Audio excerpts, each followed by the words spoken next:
আসসালামু আলাইকুম। গল্পের নাম দুইজনাতেই। লেখনীতে অলকানন্দা ঐন্দ্রী। পর্ব ১৭। ভোরবেলায় প্রথমে ঘুমটা ভাঙ্গল স্বাক্ষরী। দিতি তখনও ঘুমে। ঘণ্টা কয়েক আগে গোসল সারার কারণ স্বরূপ চুলগুলোও ভেজা। একদম ছোটখাটো আদুরে পুতুলের মতোই গুটিয়ে আছে দিতি। মুখটা দেখাচ্ছে বাচ্চা মতো পিচ্চি একটা মেয়ের মতো। সাক্ষ্য চেয়ে চেয়ে হাসে। নরম গাল, কোমল ঠোঁট এবং বন্ধ চোখের পাতায় আঙ্গুল বুলিয়ে হেসে ফেল সে। দিতির ভেজা চুলের কারণে নিজের টি-শার্টটা ও ভিজে বুকে লেপ্টে আছে। তবুও পাল্টাল না। ওভাবেই নিজের বুকের মধ্যে পড়ে থাকা আদুরে মুখটাকে পরখ করতে করতে হুট করে হুঁশ এল। চেয়ে দেখল ঘড়ির কাঁটায় তখন সকাল ৯টা। উঠতে হবে। সাক্ষ্য নড়চড় করে ধীর গলাতেই ডাকল দিতিকে। দিতি, শুনছেন? ঘুমকাতুরে দিতি কপাল কুচকাল খুব করে। এত ভোরে তাকে ডাকা হবে কেন? ঘুম ভাঙ্গবে ও কি? দিতির সত্যিই ঘুম ভাঙ্গল না। বরং ছোট্ট পাখির ছানারা যেমন ওম খুঁজে আরও আরাম করে ঘুমায় ওভাবেই ঘুমাল ও স্বাক্ষর দিকটায় ঘেঁষে। স্বাক্ষর ফের হাসি আসল। দিতির ডান গালে হাত রেখে আলতো করে ডেকে বলল, ৯টা বাজে মিসেস এহসান। আপনার আবার আজ রিসিপশন। দিতি খুব বিরক্ত হয়ে সরু চোখে চাইল চোখ মুখ কুঁচকে নিয়ে। তখনও চোখে ঘুম তার। ঘুমের ঘোরে হয়তোবা বুঝল না এটা সাক্ষ্য। শুধু আবদারের সুরে বল নরম গলায়, আরেকটু ঘুমাই? আমার ঘুম হয়নি তো। সাক্ষ্য হেসে ফেলে ঘুম জড়ানো স্বরটা শুনে। কিভাবে বলছে ঘুম হয়নি? অথচ জেগে থাকলে এই দিতিই তুলকালাম বাধাত। গলার স্বর থাকত ঝগড়ার ন্যায়। দৃষ্টি থাকত তীক্ষ্ণ। সাক্ষ্য হাসে। ভ্রু নাচিয়ে বলে, ঘুম হয়নি? না, আরেকটু ঘুমাব আমি। সাক্ষ্য হেসে এবারে কপালে পড়া এলোমেলো চুলগুলো কানে গুজল। তারপর মুখ এগিয়ে আচমকাই চুমু খেল দিতির কপালে, গালে এবং উঁচু নাকে। বিড়বিড় করে বলল, ঘুমকাতুরে মিসেস এহসানের ঘুম কেড়ে নেওয়ার জন্য আজকের মতো সরি। ঘুমান তাহলে। এইটুকু বলেই সাক্ষ্য উঠল। পরনের টি-শার্টটা ঠিকঠাক করে ধীর পায়ে ওয়াশরুমে গেল। অতঃপর ফ্রেশ হয়ে ফিরেও যখন দেখল দিতি একইভাবেই হাত পা ছড়িয়ে ঘুমাচ্ছে তখন সাক্ষ্য চেয়ে থাকল। জানালা ভেদ করে আসা মৃদু আলোতে ঘুমের মধ্যে চোখ মুখ কুঁচকে নিতেই সাক্ষ্য এগিয়ে গেল। জানালার পর্দাটা টেনে দিল মুহূর্তেই যাতে দিতির মুখে আলো না আসে। সাক্ষ্য রুমটা আবছায়ার মতো মুদি আলোতে ভরা রুমটা করে তারপরই বের হল। তাও ধীর পায়ে, যাতে আওয়াজ না হয়। অবশেষে দরজাটা ভিড়িয়ে দিয়েও এক পলক উকি দিয়ে চাইল। অতঃপর মনে মনে আওড়াল, অদিতি আন্টির একমাত্র মেয়ে সত্যিই খুব ঘুম পাগল। সাক্ষ্য এর মাঝেও বার কয়েক রুমে এসে ঘুরঘুর করে গিয়েছে। বুকে দেখে গিয়েছে বার কয়েক। এর মধ্যে টুকটাক কাজ যা আছে বা ব্যস্ততা মিটিয়েছে। এত বড় একটা অনুষ্ঠান যেহেতু ব্যস্ততা তো থাকবেই। অবশেষে দিতির ঘুমটা ভাঙ্গল বেলা 11:30। বিয়ে বাড়িতে নতুন বউ হিসেবে বিয়ের পরদিন এত বেলা করে উঠা কি খুবই ভালো। দিতি এই বিষয়টা বুঝে উঠল না তখনও। ঘুমঘুমে চোখে চোখ মেলে তাকাতেই সর্বপ্রথম সাক্ষ্যর হাসি দেখা গেল। বাঁকা হাসি। সুধাল, গুড মর্নিং মিসেস এহসান। ঘুম ভালো হল? দিতি মিনমিনে চোখে চাইল। বোধহয় শরীর জুড়ে রিনরিনে একটা ব্যথায় কপাল কুঁচকে এল তার। সাক্ষ্য ফের আবারও বাঁকা হেসে ভ্রু নাচিয়ে বলল, আরেকটু ঘুমান। ঘুম হয়নি তো।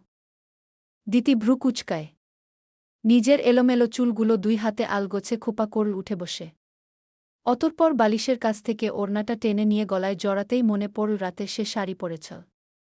হালকা গোলাটি রাঙা সুতির একটা শাড়ি। আর বর্তমানে তার পরনে আছে একটা কামিজ। দিতির অসুবিধা হল না রাতের কথা মনে পড়তে। আচমকা দুয়েক কদম সরে গিয়ে সে কপাল কুচকাল। তড়িঘড়ি করে ঘড়িতে সময় দেখতে গিয়েই চোখে পড়ল প্রায় 12টার কাছাকাছি সময়। এতটা সময়? এতটা সময় সে ঘুমিয়েছিল ভাবতেই দিতির চোখজোড়া কাদো কাদো হয়ে লাল হয়ে গেল যেন। রাগে দুঃখে দাঁত চেপেই সাক্ষ্যর দিকে তাকিয়েই বলে উঠল, দাঁত কেলিয়ে এমন হাসার মানে কি? জোকার লাগছে আমাকে? একদমই না। আমার ঘরণী লাগছে। তা বলুন, সব ঠিক? শরীর সুস্থ? ঠিকঠাক আছেন? কথাগুলো ঠোঁটে হাসব রেখে বলতে বলতে দিতির কপালে হাত রাখল সাক্ষ্য। ঠোঁটের বাঁকা হাসিটা নবয়ে দিতির চোখে চোখ রাখতেই দিতি কপাল কুচকাল। ছেলেমানুষ হয়ে ঢাই করছে? নাকব দিতির কাছেই ঢং মনে হচ্ছে এসব।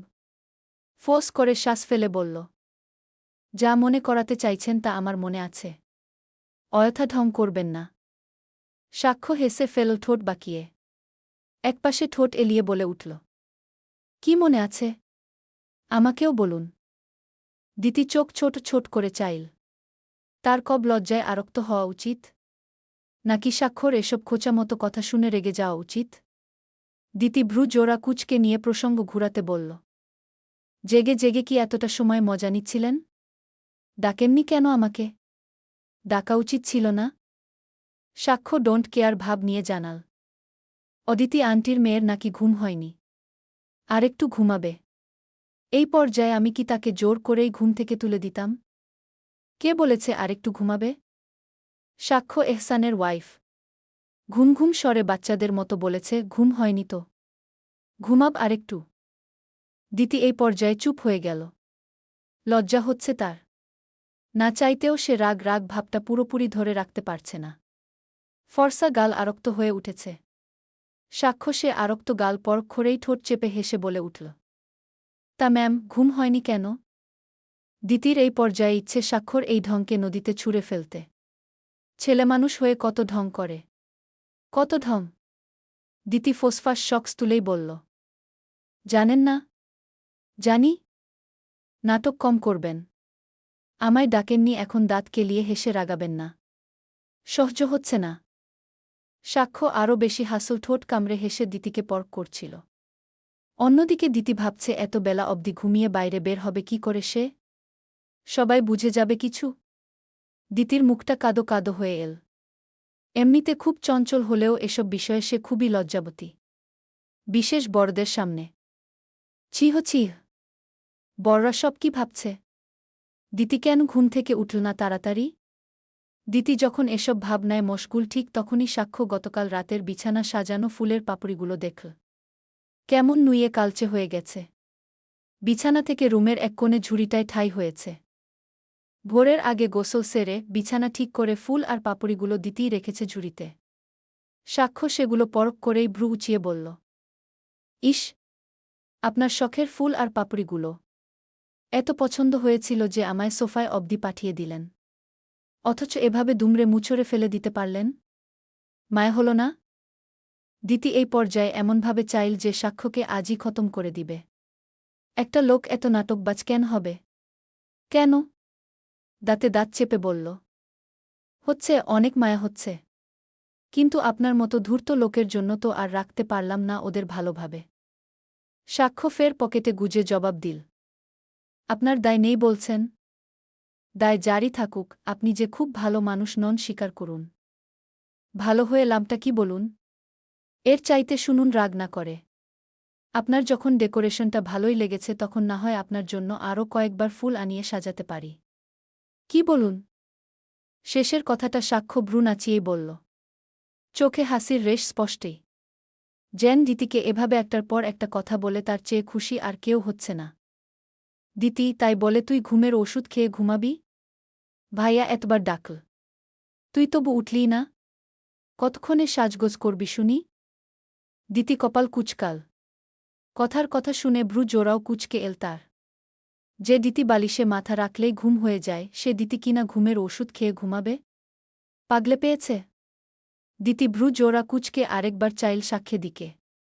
মুখে চাপা হাসি, বুকে হাত গুজানো। চোখাচোখি হতেই সাক্ষ্য ভ্রু নাচাল। দিতি ফুঁসে উঠে কথার দিকে চাইল। বলল, সাজগোজ করব কেন? সাজগোজ করবি না? অনুষ্ঠান কার? তোরই তো। দিতির এতক্ষণে মাথায় এল বোধ হয়।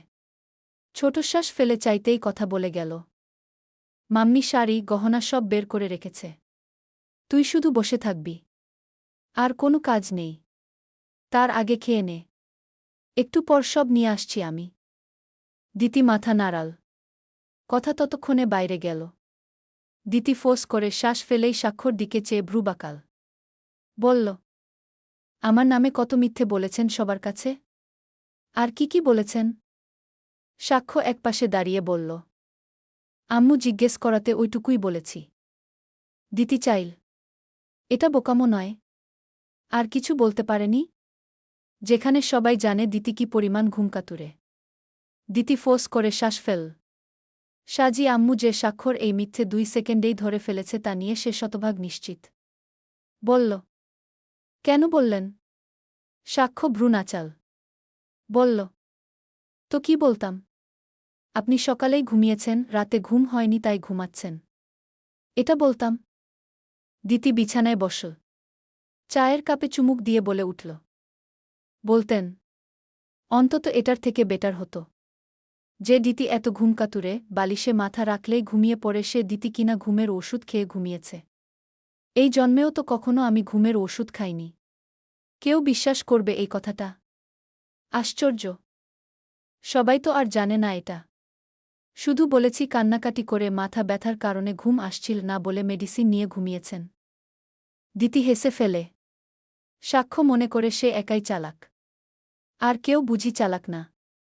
বলল আর সবাই বিশ্বাস করে নীল। কত সোজা। বলল। বিশ্বাস করেছে কেউ? আমার এখন দ্বিগুণ অস্বস্তি হচ্ছে। ওরা আপনার মতো ছাগল নয়। মিথ্যেটা ঠিকই ধরে নিয়েছে। ঠিকই বুঝে গেছে এতক্ষণে। আমি ওদের সামনে কিভাবে যাব এখন? কে বলেছিল এসব বলতে আপনাকে? আমার সকালে ডেকে দিলে কি হতো? পৃথিবী ধ্বংস হয়ে যেত। দিতির চোখমুখে রাগ স্পষ্ট। চাহনি তির্যক। সাক্ষ্য পাশে বসেই সুধাল। পৃথিবী কেন ধ্বংস হবে? কিন্তু বাচ্চাম তো ঘুমটা তো নষ্ট হতো। আর দেখলেন না? কথা বিশ্বাস করেছে। বাকিরাও বিশ্বাস করবে। আপনাকে দেখে তেমন কিছু মনে হচ্ছে না যে বিশ্বাস করবে না। বরং বেশ স্বাভাবিক লাগছে। দিতি দাঁতে দাঁত চাপে। মুখ থমথমে রেখে ভ্রু উঁচিয়ে বলে। আপনি চেয়েছিলেন আমাকে অস্বাভাবিক লাগুক? আপনাকে কে বলেছে মানুষকে দেখে বুঝা যাবে কার সাথে কি হয়েছে? সাক্ষ্য হাসল চাপা। দৃষ্টি নিচের দিকে রেখে বলল। না, মানে গতকালের একটুও ছাপ নেই আপনার চোখ মুখে। কোনো প্রমাণ ও তো মিলছে না। ওরা বিশ্বাস করে নিবেই। দিতি রেগে চাইল। তার চোখে মুখে কিংবা কোথাও কোনো প্রমাণ না মেললেও স্বাক্ষর ঘাড়ের দিকটায় দেখা যাচ্ছে চামড়া ছিলে যাওয়া একটু অংশ। দিতিকে যখন কোলে তুলেছিল তখনই দিতি বাম হাতটা দিয়ে স্বাক্ষর ঘাড়টা ঝাপটে ধরেছিল। যার দরুন নখের ধারে চামড়া ছিলে গেছে ওইটুকুতে। দিতি হতাশ হয়ে চাইল। টি-শার্টটায় কলার নেই। সাদা টি-শার্টটা গলা এবং ঘাড়ের দিকে পুরোটাই উন্মুক্ত। এতটা সময় পর এটা দেখে দিতির রাগে মুখ লাল হয়ে এল। দাঁতে দাঁত চেপে বলল। আমার চোখমুখে প্রমাণ মেলছে না ঠিক। কিন্তু নিজেকে খেয়াল করেছেন? এভাবেই বাইরে গিয়েছিলেন? এই টি-শার্টটা পরেই? তাই না? আপনাকে আমার ইচ্ছে করে খুন করে ফেলি। সাক্ষ্য বুঝল না যেন। ভ্রু নাচিয়ে প্রশ্ন করে। হু? দেরি করে উঠার কারণটা বিশ্বাস করার যেটুকু সম্ভাবনা ছিল তাও নেই। ধন্যবাদ নিজের ঘাড়টা সবাইকে দেখিয়ে আসার জন্য। সাক্ষ্য না বুঝে আয়নায় গেল। দেখার চেষ্টা করল। অতঃপর চোখে পড়ল। সাক্ষ্য নিজেও এসব বিষয়ে খুব নাজুক। দিতির সামনে খুব ছুঁই ছুঁই স্বভাব দেখালে বড়দের সামনে কিংবা ছোট ভাইবোনদের সামনে সামনে এসব বিষয় সে প্রকাশ করতে চায় না, তবুও প্রকাশ পেয়ে যাওয়াতে নিজের মাথাটা মাটিতে মিশে গেল যেন। সাম্যটাও তখন হাসছিল। হেসে হেসে জিজ্ঞেস করছিল ঘুম ভালো হলো কিনা। এখন কারণটা বুঝে উঠেই সাক্ষ্য গলা ঝাড়ল। ভ্রু নাচিয়ে বলল। আমায় উস্কে দিয়েছিল কে? নিষেধ ও তো করা হল না। বরং সম্মতি জানিয়েছেন। বেশ করেছি। জন্য আপনাকে কি বলেছিলাম সকালে আমায় ডেকে না দিতে? আমায় ডেকে দিলেও আমার চোখে পড়ত অন্তত। আর আপনি যেন খুব ভদ্র। এত ভদ্র হলে আমার উস্কে দেওয়াতে সায় দিতেন। না দিয়ে উপায় কি ছিল? বউ তো আমারই হন। ঘরটাও আমারই। মাতাল করা চুলের সুবাসটাও আমার বউয়েরই ছিল। ওভাবে ভেজা চুলগুলো মুখের উপর ছড়িয়ে কাছাকাছি এসে চুলের সুবাসে মাতাল করার প্রয়োজন ছিল? নাকি নিজের গায়ের মিষ্টি একটা সুবাসের উপস্থিতি দেওয়াটা প্রয়োজনীয় ছিল? ওই মুহূর্তে উন্মাদ হওয়াটা মোটেও দোষের নয়। আমি অনুমতি চেয়েছিলাম আপনার কাছে। মনে আছে? আপনি আমাকে প্রশ্রয় দিয়েছেন মিসেস এহসান। এখন দোষ একা আমাকে দিবেন না।